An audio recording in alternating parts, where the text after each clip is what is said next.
Վրաստանի կառավարությունը շարունակում է կիրառել միջազգային պատժամիջոցները Եվրամիության հետ սերտ համագործակցությամբ, հայտարարում է տնտեսության փոխնախարարը։ Ըստ Թամար Իոսելյանի, վրացական նավահանգստներում գործում է խիստ վերահսկողական մեխանիզմ, հետևաբար պատժամիջոցների տակ գտնվող նավերը կամ պատժամիջոցներով արգելված գործողությունները չեն սպասարկվում։ Իոսելյանին նշում է, որ Վրաստանի կառավարությունը եվրոպական կառույցներին տրամադրել է ամբողջական տեղեկատվություն, որի արդյունքում Ղուլիևի նավահանգիստը չի ներառվի պատժամիջոցների 20-րդ փաթեթում։ Էկոնոմիկայի փոխնախարարի հայտարարությունը վերաբերում էր մի որոշման, որի համաձայն Եվրամիությունը Վրաստանում գտնվող Ղուլիևի նավթային տերմինալը հանեց Ռուսաստանի դեմ պատժամիջոցների 20-րդ փաթեթից։ Պատժամիջոցների հարցերով Եվրամիության հատուկ ներկայացուցիչ Դեյվիդ Օ'Սալիվանը որոշման մասին նամակով տեղեկացրել է Վրաստանի արտաքին գործերի նախարար Մակա Բոճորիշվիլիին։ Վրաստանի խորհրդարանի նախագահը սոցցանցում քննադատում է Գերմանիայի դեսպանին։ Շալվա Պապուաշվիլիի խոսքով Պիտեր Ֆիշերը փորձել է մանիպուլյացիաներ անել ստերով եւ հիմա, երբ ճշմարտությունը բացահայտվել է, նա չի ցանկանում ներողություն խնդրել։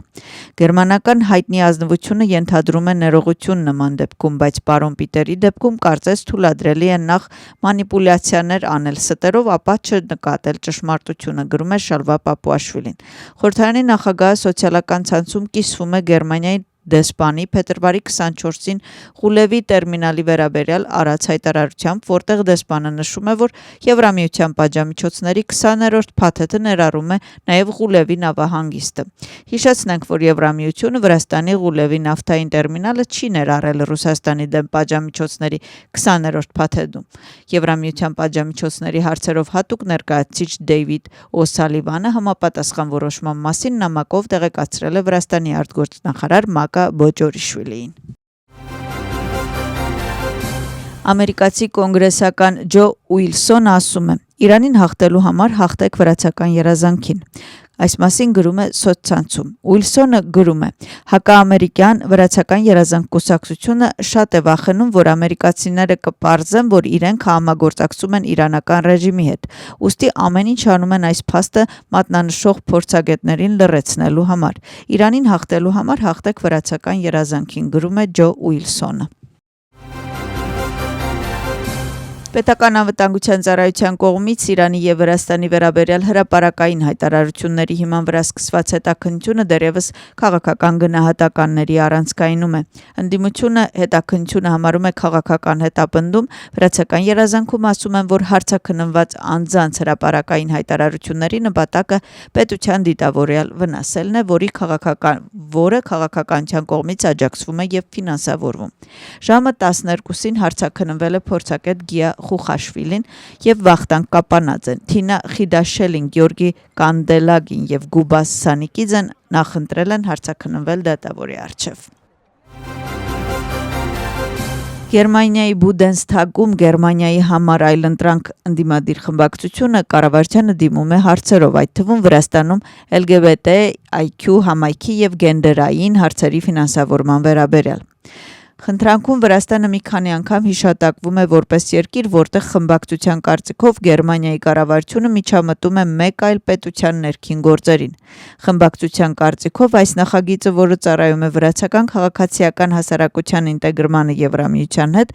լոբինգ է անում LGBT իրավունքների եւ այսպես կոչված գենդերային հավասար ամուսնության համար Վրաստանում։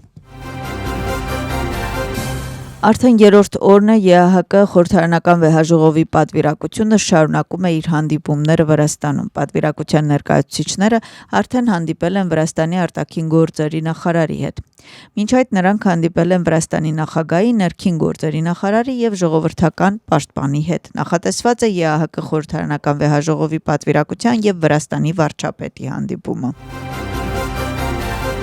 Իրանի և ԱՄՆ-ի ռազմական գործողության 10-րդ օրը Իսրայելի պաշտպանության ուժերը շարունակում են հարվածել Իրանին։ Թեհրանում, Սպահանում և Շիրազում ռմբակոծել են Իրանի տասնյակ ռազմական օբյեկտներ։ Իրանը պնդում է, որ ոչնչացրել է Իսրայելի արբանյակային կապի կենտրոնը։ Իրանի իսրայելական հեղափոխության պահպանակների կորպուսի տվյալներով ոչնչացվել է Թել Ավիվից հարավ գտնվող Հաելա կենտրոնը։ Բացի այդ, Իսրայելը շարունակում է հարձակումները Լիբանանի վրա։ Իսրայելի պաշտպանության ուժերի թիրախներն էին Հեզբոլլահի հետ կապված Ալ-Քարաթ Ալ-Հասան ասոցիացիայի օբյեկտները։ Բացի այդ, Իսրայելը կրկին կոչ է արել Լիբանանի հարավում բնակվող բնակչությանը տարհանվել։ Մերձավոր Արևելքում շարունակվող հակամարտության սկզբից ի վեր զոհվել է ավելի քան 1700 մարդ, իսկ վիրավորվել է ավելի քան 1000-ը։ ԱՄՆ-ում գործող մարդու իրավունքների կազմակերպության տվյալներով փետրվարի 28-ից ի վեր Իսրայելի և Ամերիկայի հարձակումների հետևանքով Իրանում զոհվել է 1205 խաղաղ բնակիչ, այդ թվում 994 երեխա։ Լիբանանի վրա Իսրայելի հարձակման հետևանքով զոհվել է 486 մարդ։ Իրանի խորհրդարանի խոսնակ Մուհամմեդ Բաղեր Քալիֆը մերժել է ցանկացած ենթադրություն, որ Թեհրանը փորձում է հրադադարի հասնել ԱՄՆ-ի և Իսրայելի հետ պատերազմում։ Նրա խոսքով ագրեսորը պետք է դաս քաղի։ Նրա խոսքով սիոնիստական ռեժիմը լուծումը տեսնում է հակամարտության լարման մեջ և աջակցում է պատերազմի ցիկլի շարունակականությանը։ Դոնալդ Թրամփի և Վլադիմիր Պուտինի հեռախոսազրույցը։ Ինչպես նշել է Ռուսաստանի նախագահի օգնական Յուրի Ուշակովը, գործնական, անկեղծ և կառուցողական զրույց է տեղի ունեցել,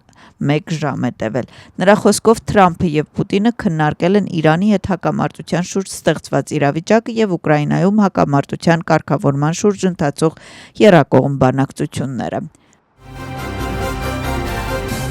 Բաթումի Բուլվարի ափամերձ տարածքում ապամոնտաժվում են անօրինական օբյեկտները։ Այս փուլում ապամոնտաժվել է գիշերային ակումբը և առևտրի կենտրոնը, նրանց պայմանագրային ժամկետները լրացվել էին։ Օրենքով սահմանված ընթացակարգերին համապատասխան ազգային իրավապահ մարմինները ձեռնարկել են համապատասխան միջոցներ և ապահովել շենքի ազատումը։